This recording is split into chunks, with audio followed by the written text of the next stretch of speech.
Dios le bendiga nuevamente, amada iglesia. El Señor pues sigue siendo bueno, sigue mostrando su maravilla, su favor en medio de nosotros. Como pudieron ver los que estuvieron por acá la semana pasada, estamos ya con la serie que culmina hoy, Cristo, del reino anunciado a la victoria en la cruz. Y de manera puntual en la mañana de hoy vamos a estar hablando bajo el mensaje Cristo, Señor en la cruz, victoria sobre el pecado y la muerte.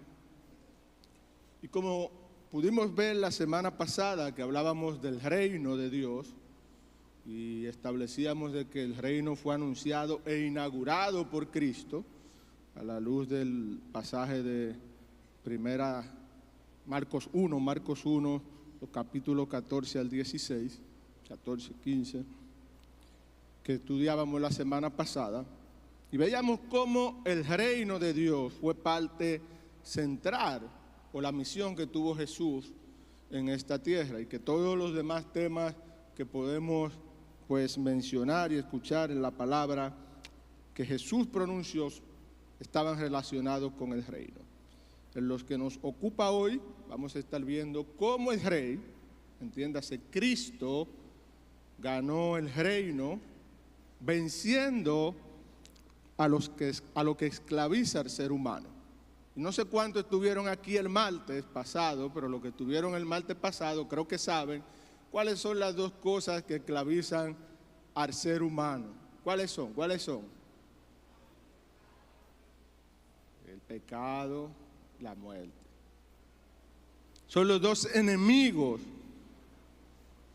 Y en la mañana de hoy vamos a estar viendo a la luz de Romanos 5, y le invito a que usted abra su Biblia junto conmigo, Romanos capítulo 5, de los versículos 6 al 11. Vamos a escuchar qué tiene este pasaje que decirnos sobre lo que Cristo hizo en la cruz.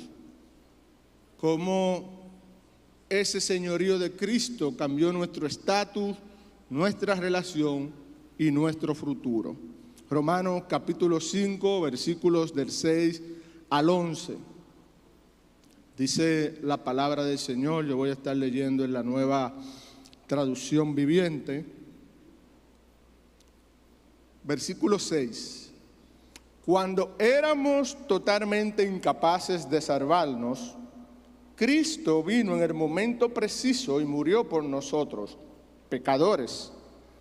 Ahora bien, casi nadie se ofrecería a morir por una persona honrada, aunque tal vez alguien podría estar dispuesto a dar su vida por una persona extraordinariamente buena. Pero Dios mostró el gran amor que nos tiene al enviar a Cristo a morir por nosotros cuando todavía éramos pecadores. Entonces, ya que hemos sido hechos justos a los ojos de Dios por la sangre de Cristo, con toda seguridad Él nos salvará de la condenación de Dios. Pues, como nuestra amistad con Dios quedó restablecida por la muerte de su Hijo cuando todavía éramos sus enemigos, con toda seguridad seremos salvos por la vida de su Hijo. Así que ahora podemos alegrarnos por nuestra nueva y maravillosa relación con Dios, gracias a que nuestro Señor Jesucristo nos hizo amigo de Dios. Aleluya. Este pasaje, un pasaje poderoso y me gusta mucho porque se encuentra en Romanos 5, y no sé si usted sabe, pero Romanos 5 es un capítulo pilar de lo que usted y yo hoy día creemos, porque cuando Martín Lutero abrió la Biblia ya en Romanos 5, que vio el versículo 1 que dice, justificado pues por la fe, que usted lo ha escuchado mucho, ¿verdad? Eso le iluminó la mente para entender que lo que se estaba haciendo en aquel entonces, en aquel momento, la Iglesia Católica, no era lo que la palabra pues establecía. sino que el hombre solamente puede ser justificado por medio de la fe. Y en estos versículos, del 6 al 11, estos 5 versículos, Pablo pues nos explica cómo esa justificación se aplica a nosotros. Y lo primero que tenemos que comprender es nuestra condición, cómo el pecado nos dejó sin salida. Y sigue ahí mismo conmigo en Romanos capítulo 5, el versículo 6, dice que cuando nosotros éramos totalmente incapaces de salvarnos, y no se está refiriendo al momento actual presente en el que vivimos, sino al momento que vivía toda la humanidad, donde no existía ninguna manera de poder salvarnos. Había leyes que Dios había establecido en su pacto con el pueblo de Israel, pero ningún hombre era capaz de poder cumplir a cabalidad todas esas leyes. Entonces Cristo vino en el momento preciso y murió por nosotros pecadores. Y hay 3 palabras, yo sé que ustedes vieron 4, pero yo quise resumirlas a 3, lo que tuvieron aquí el martes pasado, que podemos ver en este versículo. La primera es que éramos incapaces.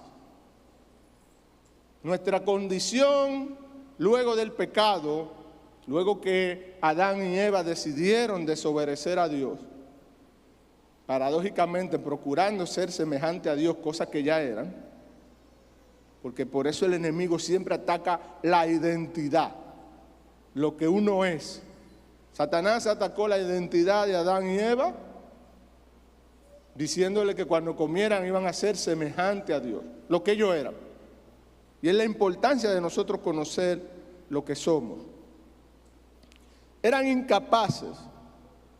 incapaces, débiles, impotentes, no teníamos ninguna forma de poder acercarnos a Dios. ¿Por qué? Porque éramos pecadores, impíos, sin reverencia, hostiles a Dios, haciéndole la contra continuamente a Dios. Y más adelante el versículo 9 habla de enemigos. Éramos enemigos. Esa era la condición en la que estaba la humanidad. De manera, hermanos, y como ustedes saben que este año estamos en el año de proclamar a Cristo, nuestro evangelio no inicia diciéndonos que necesitamos inspiración, sino que inicia diciéndonos que estamos sin fuerza y que somos enemigos reconciliables de Dios. Eso es lo bueno, que podemos reconciliarnos con Dios, pero somos enemigos. Cualquier otra manera de nosotros anunciar el evangelio se queda corto, porque la esencia del evangelio es esta: el hombre sin Cristo está sin fuerza, es incapaz, es pecador y es enemigo de Dios. El hombre sin Cristo es incapaz, es pecador y es enemigo de Dios. Pero la cruz no fue un accidente, porque uno pudiera pensar, bueno, Dios hizo al hombre, lo puso en el huerto, puso a la mujer como ayuda idónea, pero como la serpiente le dañó el plan, él tuvo que fabricar la cruz. Y no, este mismo pasaje, el versículo 6 nos dice que Cristo vino en el momento preciso y murió por nosotros pecadores. Cristo vino en ese momento preciso y murió por nosotros, el momento exacto de ese plan de Dios. ¿Por qué? Porque Dios gobierna la historia. La cruz ocurrió dentro del plan de Dios. Y esto se conecta con lo que veíamos la semana pasada cuando en Marcos capítulo 1, versículo 15, leíamos a Jesús diciendo: por fin ha llegado el tiempo prometido por Dios. Cuando Jesús formalmente empezó a anunciar el reino y lo inauguraba, él decía: el reino de Dios está cerca, arrepiéntanse de sus pecados y crean la buena noticia. Y esta buena noticia es que Cristo murió en la cruz para que tú y yo podamos ser salvos. Esa es la buena noticia. Ahora bien, cuando seguimos viendo este pasaje, encontramos un contraste humano que ayuda, o más bien para que se pueda magnificar la gracia. Si usted lee los versículos 7 y 8, dicen que, ahora bien, casi nadie se ofrecería a morir por una persona honrada. ¿Cuánto? Piense un momento, piense en alguien, la persona que usted considere la más buena. Y ahora sí le voy a pedir que me levante la mano, si usted quiere, no es una obligación. En esa persona que usted está pensando, ¿usted estaría dispuesto a dar su vida por ella? Levante la mano el que esté dispuesto a morir. La más buena que usted haya conocido. Bueno, parece que nadie está dispuesto a morir, ni por el más bueno, ni sus hijos, ni su madre, ni su padre. Por allá hay uno. Por eso Pablo no fue tan tajante. No se metan en el lío, espérense, yo no quiero meter el lío de los matrimonios ahora. Las mujeres no estén topando a los esposos. O sea, que tú no vas a morir por mí. Sí, porque entonces, como dice Efesios, que los maridos debemos amar a nuestras esposas como Cristo amó a la iglesia y puso su vida por ella. Ahorita pueden estar ahí y decir que, o sea, que tú no estás dispuesta a morir por mí. Por eso Pablo no es determinante y dice que, aunque tal vez alguien podría estar dispuesto a dar su vida por una persona extraordinariamente buena. Él habla de esa posibilidad, porque humanamente pudiera ser posible que alguien esté dispuesto a entregar su vida por alguien bueno. El contraste es, piensa en el más malo. Y yo voy a hacer la pregunta por retórica, porque si no levantan la mano mucho pensando en el más bueno que conoce, mucho menos en un malo. Pero eso fue lo que hizo Dios. Él mostró su gran amor enviando a Cristo a morir por nosotros cuando todavía éramos pecadores. Y esto resalta el amor de Dios, de que Dios demostró su amor, pero a la vez demostró que usted y yo no tenemos ningún mérito en lo que Cristo hizo por nosotros, porque no fue porque éramos extremadamente buenos que Dios dijo, bueno, mi hijo, vete, muere por aquel grupo que es extremadamente bueno, por ello da tu vida, ellos van a creer en ti, ellos te van a confesar, van a ser fieles. No, no fue eso lo que pasó. Todos y cada uno de nosotros, como dice Romanos 1, no hay quien crea, no hay quien entienda, todos se desviaron. Romanos 3 también habla de eso. El hombre le dio la espalda y entre ese hombre estamos usted y yo incluidos. Esa era nuestra condición, le dimos la espalda a Dios. Llegamos a este mundo y le damos la espalda a Dios. Hace un momento se presentaron a dos niños, que honestamente ahora mismo son hojas en blanco. Son hojas en blanco. Pero yo le invito a mi hermano Yacer y a Claudia que observen cómo Diego, cuando vaya creciendo, y a los padres de la otra niña, Samira, cómo cuando vaya creciendo va a aprender cosas no buenas que usted no le está enseñando.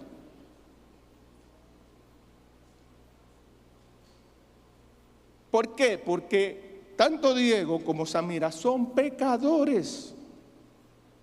Son pecadores. Esa cosita tan bonita ahí que usted acaba de ver, son pecadores. Y sí, Nosotros podemos tener esperanza en Cristo, pero esa esperanza está sujeta al reconocimiento de lo que estamos hablando, de que nosotros somos incapaces, somos pecadores y somos enemigos de Dios y necesitamos a Cristo. Si cuando Diego y Samira crezcan no hacen eso, por más que Yacel y Claudia oren, por más que los padres de Samira lo hagan, no hay garantía, porque la garantía es Cristo. Entonces Dios demostró su amor. Si esto es lo que éramos entonces, ¿qué fue lo que logró realmente la cruz? Pablo nos responde con una palabra legal. Y entonces en el versículo 9 vemos que dice: entonces, ya que hemos sido hechos justos a los ojos de Dios por la sangre de Cristo, con toda seguridad, Él nos salvará de la condenación de Dios. En resumidas palabras, la justificación es el acto legal donde Dios declara justo al pecador. Óigase bien, Dios declara justo al pecador. Y yo quiero que usted entienda ese término, declara. Ni siquiera dice hace justo, sino que declara, porque el hacernos justo ya es el proceso de santificación. Declararnos es afirmar. Eso es lo que está haciendo Dios ahí. Nos hace justo, nos ha hecho. Y Pablo habla en un pasado, ya que hemos sido hechos justos, porque desde luego que le está escribiendo a creyentes, le está escribiendo a los romanos, en la carta de la iglesia de Roma, que habían creído, a gente que había creído. Él le está escribiendo, ya que hemos sido hechos justos. ¿Basado en qué? ¿En una cara linda? No, en la sangre que Cristo derramó en la cruz. Eso es lo que nos da a nosotros el derecho ante los ojos de Dios de ser justos. Es una postura legal. No se trata de un asunto pues de cambio.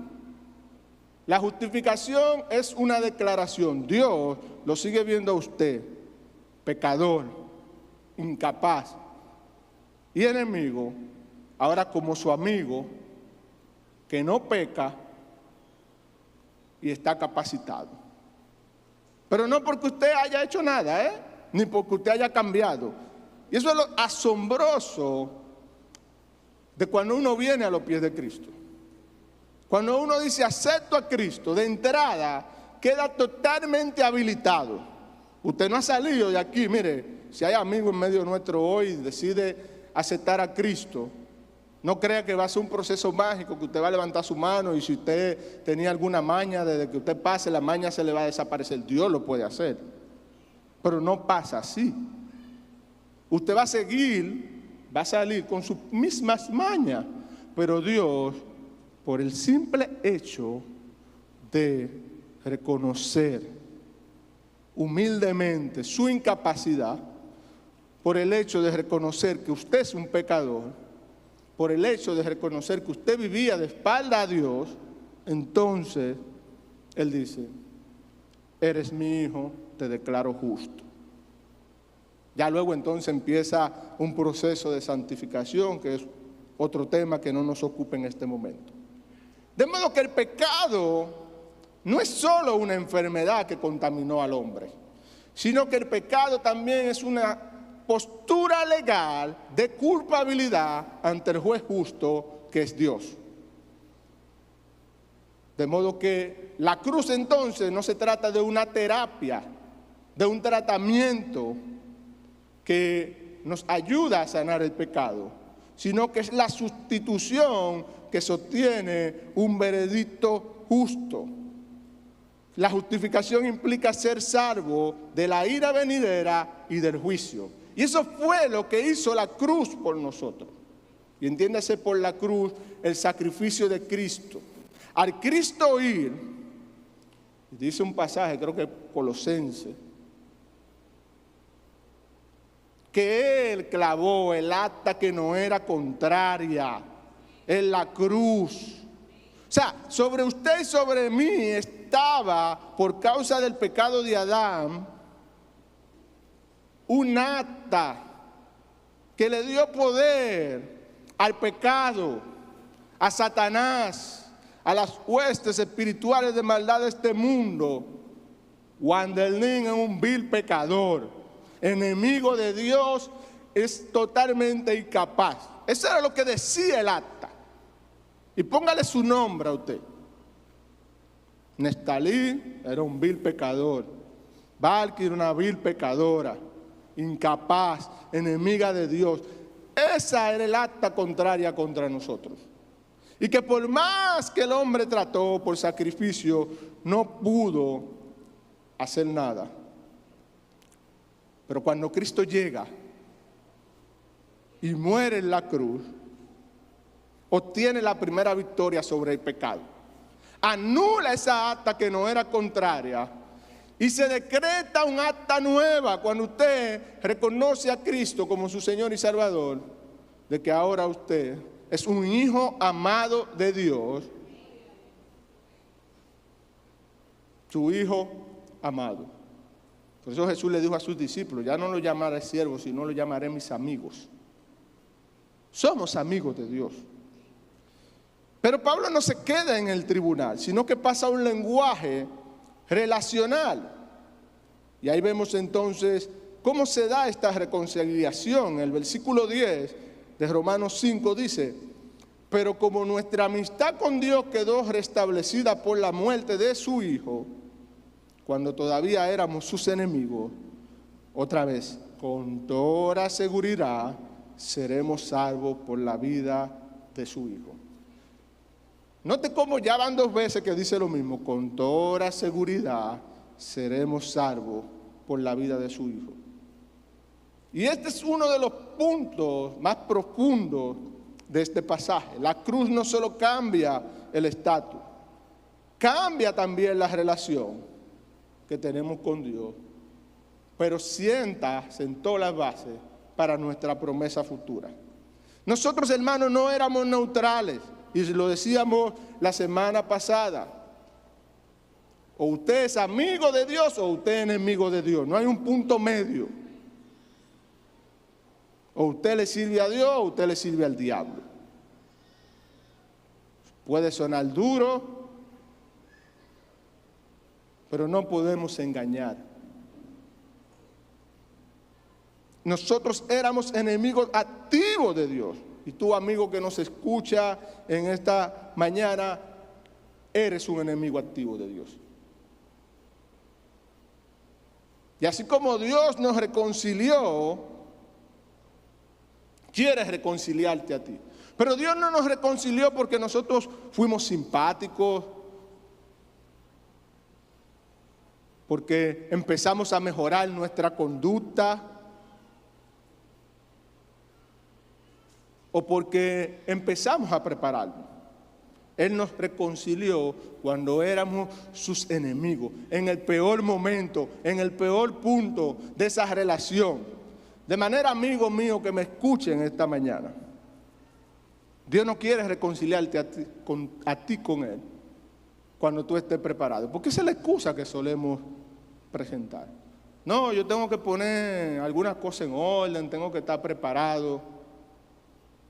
Él lo quiere hacer ahora, con todo y tu desorden que tú entiendes que tienes que arreglar. Es el momento propicio, ahora que tú eres su enemigo, es que Él quiere reconciliarte con Él. Lo único que Él necesita es que tú reconozcas que eres un pecador incapaz de acercarte a Él. Porque si sigues con la mentalidad, y nos pasa a nosotros también los creyentes, pecamos, y entonces entendemos que hay que santificarnos para ir delante de Dios a pedir perdón. Se nos mete ese chilo, tenemos en la cabeza. Dios no necesita ni está demandando que arreglemos nada. Él lo que demanda de nosotros es humildad y fe. Que reconozcamos nuestra incapacidad y creamos que el sacrificio de Cristo es suficiente.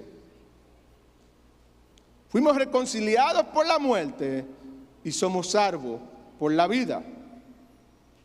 Pues así como Pablo enfatiza 2 veces, con toda seguridad seremos salvos por la vida de su Hijo. La reconciliación es restauración de la relación rota. Y ese medio por el cual se reconcilió esta relación fue la cruz. El resultado de eso fue paz establecida, enemistad eliminada. Pero no solo su muerte nos reconcilió, sino que su vida, su resurrección, su vida actual, nos asegura esa salvación, esa intercesión y preservación. Yo quiero que usted entienda esto, hermano, que me escuche. Porque nosotros tenemos que dejar de sentirnos hoy cristiano, mañana impío.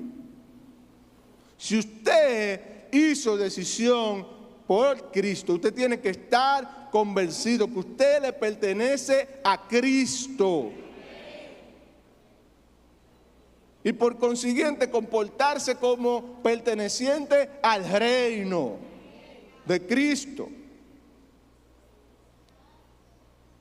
Cristo, con su muerte en la cruz, venció el pecado. Pero no se quedó allí. A él lo bajaron del madero, lo sepultaron y al tercer día resucitó. Y por eso Pablo está diciendo con toda seguridad, oiga, vamos a leer el versículo de nuevo. Pues como nuestra amistad con Dios quedó restablecida por la muerte de su Hijo, y pone un énfasis, cuando todavía éramos sus enemigos. Entienda bien, usted era enemigo de Dios, yo era enemigo de Dios. Eso está diciendo el versículo 10.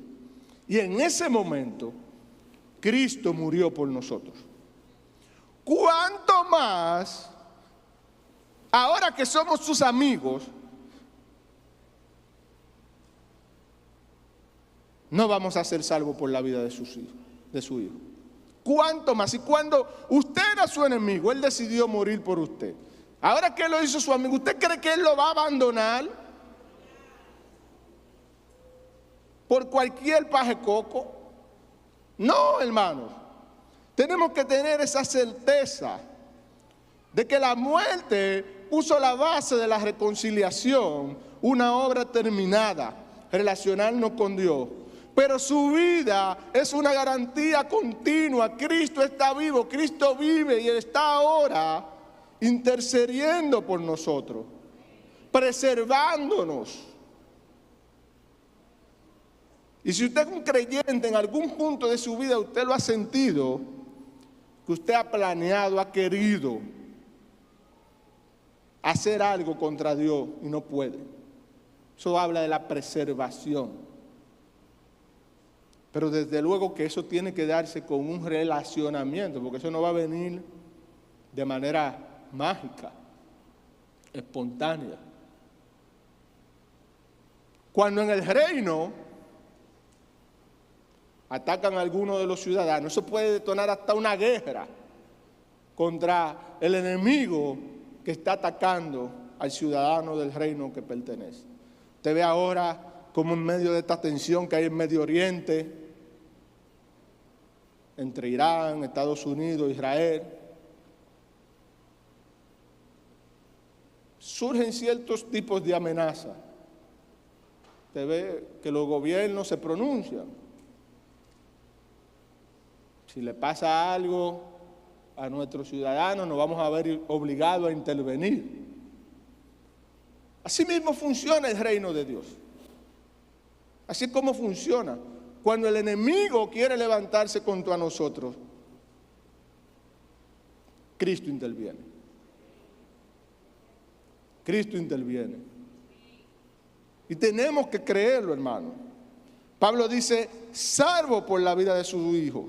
¿Qué significa la vida de su Hijo? Una pieza clave es que Cristo resucitó y su resurrección asegura que la muerte no tendrá la última palabra. Yo quiero que usted vaya conmigo ahora a 1 Corintios, el capítulo 15, versículos de 20 al 26, donde Pablo desglosa esto un poco mejor. 1 Corintios, capítulo 15, versículos 20 al 26. Dice el pasaje: Lo cierto es que Cristo sí resucitó de los muertos. Es el primer fruto de una gran cosecha. Oiga bien, Cristo es el primer fruto de una gran cosecha. El primero de todos los que murieron. Así que ya ven, tal como la muerte entró en el mundo por medio de un hombre, ahora la resurrección de los muertos ha comenzado por medio de otro hombre. Y hago un paréntesis ahí. Dios creó al hombre con vida eterna. Cuando el pecado entró en escena, eso produjo muerte. Por eso, tanto el pecado como la muerte son los enemigos principales del reino. Porque vinieron a distorsionar el reino. Y el pecado entró por un hombre. Pero por un hombre también llegó la resurrección de los muertos. Así que todos mueren porque todos pertenecemos a Adán. Todos los que pertenecen a Cristo, así como todos mueren porque todos pertenecemos a Adán, dígase, cada uno de nosotros, a menos que Cristo venga antes, vamos a morir. O si Dios quiere hacer como hizo con Elías, y arrebata y se lleva gente antes de venir, que no creo, que lo haga. Entonces, solo así no veremos la muerte. Pero como todos pertenecemos a Adán, porque tenemos esta naturaleza corrupta que no se nos ha quitado, como veíamos el domingo pasado, asimismo todos los que pertenecen a Cristo van a recibir vida nueva.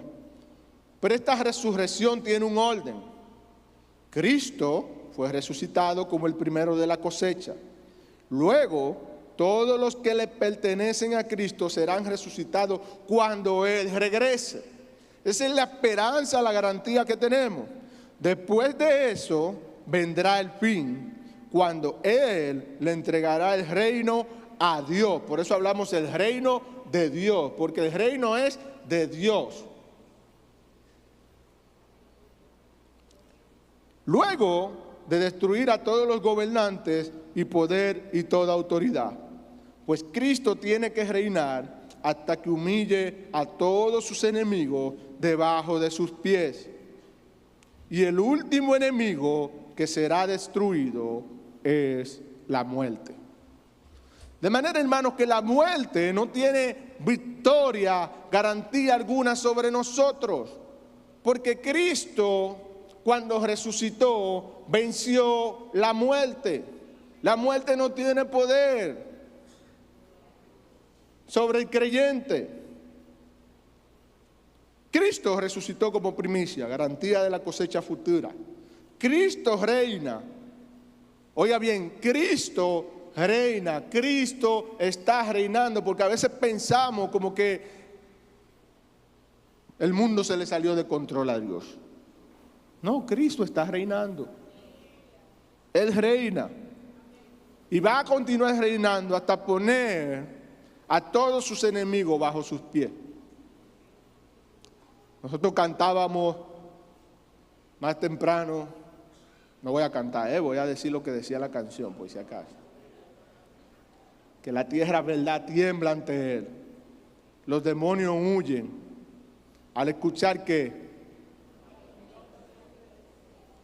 porque nos dice Filipenses 2, que por causa de la humillación de Cristo, despojarse de lo que era, de haber sido, de ser Dios, no de haber sido, de ser Dios, de despojarse de ser Dios. No consideró eso, sino que vino y se humilló a su creación. Entonces Dios lo exaltó y le ha dado un nombre, sobre todo nombre, para que ante el nombre de Cristo Jesús, toda lengua, toda rodilla se doble. De modo, hermano, que Cristo no ha perdido el poder, Él sigue reinando, Él está reinando. Pero así como Dios, veíamos la semana pasada, que irrumpió en la historia en el momento, la hora ha llegado, como leímos en Romanos 5:6, que en el tiempo exacto Cristo vino y murió en la cruz. Así Cristo está esperando el tiempo exacto para poner todas las cosas, a todos sus enemigos bajo sus pies. Y este último enemigo, al que muchos le temen, es la muerte. Y mira, hermano, yo le doy gracias a Dios porque si hay algo que yo he podido desarrollar, y lo digo con toda sinceridad y franqueza, es la muerte llegará cuando Dios quiera a mi vida. Y me viene a la mente ahora, el día pasado estábamos en Santo Domingo y la empresa donde laboro recientemente se mudó de oficina. Ahora estamos en una torre como de 28 pisos y la oficina está en el piso 27. Y cuando íbamos pasando, le digo yo a Brenda, mira, allá arriba, donde tú ves la luz es que yo trabajo. Y ella dice, ay, no me gusta, no. Si pasa algo, ¿cómo tú sales de ahí? Y mi respuesta natural, y el que se rodea mucho conmigo sabe que así que yo respondo, bueno, no, más rápido llego al cielo, estoy más cerca de Dios. Porque no hay motivo para que el creyente le deba temer a la muerte ni al futuro. Con toda seguridad seremos salvos por la vida de su Hijo. Y a ese con toda seguridad aplíquele lo que usted quiera. Mire, yo tengo hijos por los cuales preocuparme, pero la pastora decía cuando presentaban a Diego y a Samira que Dios se los dio, se los prestó para que lo administren. Entonces, si Dios me entregó a Yesiel, a Ian, a Brenda Liz, y Él decide llevarme, Él se va a ocupar de ello. Yo no tengo que volverme loco por eso. Ahora, ¿qué yo sí debo hacer? Ser responsable en dejar todo lo que esté en mi responsabilidad organizado para si mañana yo no estoy, ellos no pasen trabajo. Eso es lo que yo tengo que ocuparme, de lo que a mí me compete. La resurrección respalda la vida. Y esto pues da un fruto. Dice el versículo 11, vamos a volver a Romanos 5:11. Así que ahora podemos alegrarnos por nuestra nueva y maravillosa relación con Dios, gracias a que nuestro Señor Jesucristo nos hizo amigos de Dios. El Evangelio no termina en Dios ya no está contra ti, sino que termina en que el gozo del Señor es mi fortaleza. Dios es mi gozo. No es solo de que ya me libré de la ira, sino que ahora disfruto, vivo la plenitud y gozo que hay en Cristo Jesús. Y de eso, hermano, es que muchos nos estamos perdiendo, no disfrutamos de ese gozo. Y el reino de Dios se ha acercado para que nosotros podamos disfrutarlo. ¿Cómo? Confiando en Dios. La cruz fue el trono de la supremacía. La cruz es una iniciativa divina, no fue una respuesta humana. Cristo murió por nosotros cuando éramos pecadores. El amor de Dios es demostrativo. Mostró el gran amor que nos tiene. No es un amor abstracto, algo que uno no lo pueda palpar, no lo puede entender, no lo pueda ver. Eso fue lo que hizo Dios. Nos demostró su amor, nos demuestra su amor cada día. Y cada uno de nosotros que tenemos una relación personal con Él podemos testificar cómo por encima de nuestras debilidades, cómo por encima de nuestras imperfecciones, Dios sigue amándonos. Y cada día nos manifiesta más su amor. Cada día nos manifiesta más su amor. Este pasaje nos habla de la justificación, que responde a la culpa, reconciliación, responde a la enemistad. Nos muestra la lógica con toda seguridad, fortalece nuestra fe. Si Dios hizo lo más difícil, que era reconciliarnos cuando éramos sus enemigos, lo demás le va a hacer paje coco, que es salvarnos por la vida de su Hijo. No tenga duda de eso, hermano. No se permita creer la mentira del diablo ni por un minuto de que usted no es salvo. Si usted ha confesado a Cristo como su Señor y Salvador, Si usted es parte del reino, aprópiese de esa verdad, asuma esa identidad como hijo de Dios y acuda al trono de la gracia, porque tenemos acceso al trono de la gracia de manera continua. Ya no necesitamos ningún intercesor.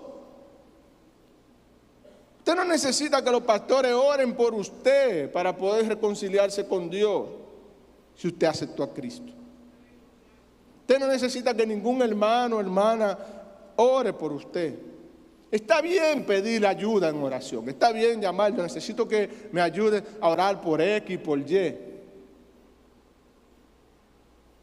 Pero sepa que usted tiene un acceso directo a Dios, garantizado por medio de Cristo. El fin no es solo librarnos del juicio, sino es darnos una vida de gozo. Y yo quiero concluir con 3 llamados. Y el primer llamado que vemos a la luz de este pasaje es que si eres enemigo, hoy puedes ser reconciliado. Si tú estás aquí, amigo, y todavía no te has rendido a Cristo, la Biblia no te llama neutral, la Biblia te llama enemigo. Esa es la realidad. Si no tienes a Cristo, eres un enemigo, pero no lo hace para humillarte, sino para que puedas entender la magnitud de la gracia, que a pesar de que eres enemigo de Dios, Dios quiere reconciliarte con Él por medio de su Hijo. Pero, amado hermano, escucha. Si has creído en Cristo, deja de vivir como un enemigo de Cristo. Ya basta de que nosotros, como creyentes, a veces estamos orando como si Dios estuviera contra nosotros. O vivimos con sospecha, con distancia, con miedo. Lo que acabamos de ver es que la cruz cambió nuestra relación. Y eso está como hasta por default. Le pasa algo malo, no, eso fue porque yo hice tal pecado.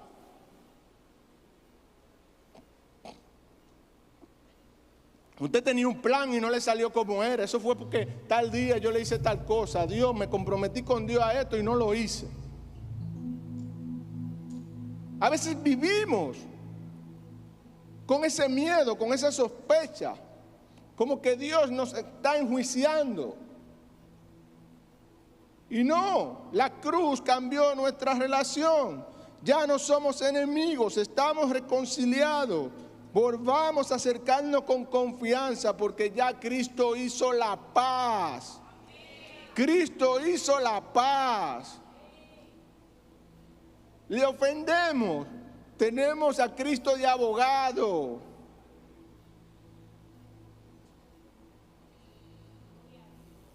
El segundo llamado es que si está bajo culpa, hoy puede ser justificado. Tal vez si no eres creyente, pudieras tener culpa y por eso a veces el no creyente habla de organizar cosas, de que tiene que poner asuntos en orden. Porque, hermano, mire, la propia naturaleza nos acusa, nos enseña cuando estamos haciendo algo indebido. Y eso lo dice Romano también. Dios puso algo en nosotros, creyente o no creyente. Usted sabe cuando algo está mal, porque entonces ¿por qué lo hace asustado bien con Dios? Si usted no supiera que está mal, usted lo hiciera sin miedo. Y a veces esas cosas, como no creyentes, intentan tapar con distracciones, con logro, con ser buena gente. Pero lo que nos ofrece Romanos 5 en el pasaje que acabamos de escuchar es justificación. El acto legal donde Dios nos declara justo a los pecadores bajo la sangre de Cristo. Eso significa que puede hoy darte Dios un nuevo veredicto. No eres inocente por tu esfuerzo, sino por la obra de Cristo.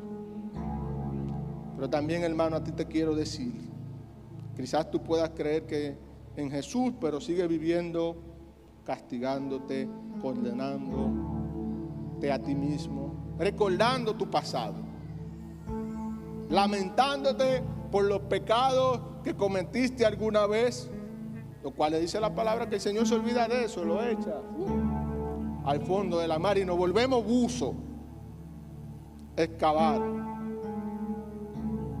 Yo quiero que tú escuches, mi amado hermano, que la profundidad del Evangelio nos dice que la justificación nos libra de esa culpa paralizante para darnos libertad y gozo en Cristo. No podemos confundir la convicción de pecado. Entiéndase, cuando yo estoy consciente de que pequé contra Dios, yo no puedo confundir a eso como que ya yo soy un condenado. No, lo que yo debo hacer si tengo la convicción de que le fallé a Dios es confesar ese pecado y apartarme. Dios no me está llamando a condenarme, me está llamando a que confiese y me aparte. Porque si no hacemos eso, estamos viviendo como si Cristo no hubiera pagado en la cruz y no hubiera vencido el pecado. La cruz, recuerda, no solo perdona, sino que nos declara justo. Cristo venció el pecado. Ya el pecado no tiene poder sobre nuestras vidas. Y es la verdad que debemos apropiarnos.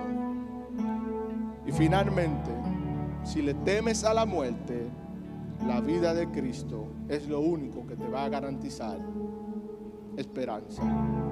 La muerte puede tocar tu familia, tu salud, tus planes. Y de repente ese miedo se instala en nuestra cabeza. Pero lo que vimos en Romanos 5, que es muy precioso, seremos salvos por la vida de su Hijo. Es decir, por su resurrección y la vida actual, que es lo que sostiene nuestra salvación. Y Dios no se quedó solo en palabras, sino que a nosotros los creyentes nos ha dado el Espíritu Santo como garantía de esa promesa. Así que, amigo, Cristo resucitó como promesa, es garantía de que vendrán más cosechas. Nuestra resurrección y el último enemigo, que es la muerte, no es quien tiene la última palabra, sino Cristo, bajo quien todas las cosas serán sometidas. ¿Cuál es el mayor problema tuyo, amigo? El mayor problema que tienes en este momento es que un día, al igual que nosotros, los que creemos en Cristo, vas a morir. Pero si mueres en la condición que estás, vas a morir sin esperanza. Y este es el mensaje que Dios quiere traerte hoy. Él te está llamando a venir a Cristo para que puedas recibir la vida verdadera. Porque esa es la situación. Lo que hemos creído en Cristo, indistintamente de que si le tenemos miedo a la muerte o no, podemos estar confiados que si morimos tenemos esperanza, aunque nos cueste creer. Pero tú, amigo que me escuchas, si mueres en la condición de enemigo de Dios, no hay ninguna esperanza. No hay ninguna esperanza. De modo, hermanos, que nosotros no fuimos salvados para vivir dominados por temor. Fuimos salvados para vivir con la esperanza. La resurrección de Cristo debe reordenar nuestras prioridades, la forma en la que sufrimos y la manera en la que miramos al futuro, porque solo así vamos a poder llevar un evangelio convincente al mundo de que Cristo salva. Solo si nosotros creemos y entendemos esta verdad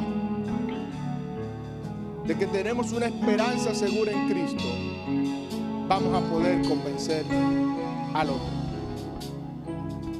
Yo sé que no va a ser el mejor ejemplo, pero si un vendedor de un producto, y digo que no es el mejor ejemplo porque el evangelio no es algo que nosotros vendemos, pero sí es algo que estamos llamados a anunciar y ofertar a otros. Pero si el vendedor de esta computadora no está convencido él de que esta computadora tiene la suficiente capacidad para que quien la va a comprar puede hacer todo lo que necesita, si él no tiene esa convicción de que él mismo puede hacer en esa computadora lo que él necesita, no va a poder presentársela al potencial comprador. Hermanos, si nosotros mismos no tenemos la convicción de lo que Cristo hizo por nosotros en la cruz, de que venció el pecado, que el pecado no se enseñorea sobre nosotros, de que resucitó y la muerte ya no tiene poder, y por tanto su reino está establecido en nuestras vidas, no vamos a poder proclamar a Cristo allá afuera. Padre, gracias por tu palabra. Gracias porque ella es verdad. Gracias porque a ti te plació anunciar tu reino a nosotros por medio de Cristo Jesús. No solo lo anunciaste, sino que lo manifestaste. Como veíamos la semana pasada en Lucas 4. Jesús dijo: hoy estas palabras se han hecho vivas, porque el Espíritu de Dios está sobre mí por cuanto me ha ungido para traer libertad a los cautivos, sanar a los enfermos. Eso hizo Cristo. Y Él nos ha encomendado a nosotros anunciar esta buena nueva, esta verdad. Yo quiero pedirte primeramente por mis hermanos, Señor, que puedan tener alguna duda, algún temor, que tu Espíritu Santo, Señor, produzca convicción de la identidad de quienes somos en Cristo.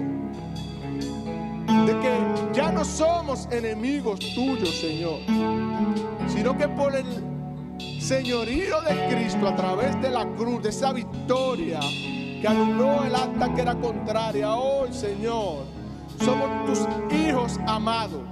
No solo amigos, no, sino tus hijos amados, que podemos y tenemos pleno acceso al trono de tu gracia. De que Cristo está sentado a tu diestra intercediendo por nosotros. Y que esa garantía se confirma con la habitación, con la vida del Espíritu Santo en nosotros, Señor. Ayúdanos a rendirnos por completo al señorío de tu Espíritu Santo en nuestra vida, Señor. Ayúdanos, Señor, a estar convencidos de que tu Espíritu Santo vive, mora en nosotros, Señor, para que podamos con denuedo, con poder, proclamar el Evangelio de Cristo que tanto necesitan escuchar aquellos que no le conocen, Señor. Te pedimos, Señor, por los amigos que puedan estar en medio nuestro, para que tu Espíritu Santo, Señor, sea el que produzca convicción de pecado. Que sea tu Espíritu Santo que le haga entender la condición que ellos se encuentran en este momento, pero que la cruz, la victoria sobre la cruz, puede cambiar por medio de la sangre de Cristo que fue derramada. Gracias te damos, Señor, en el nombre de Jesús. Amén.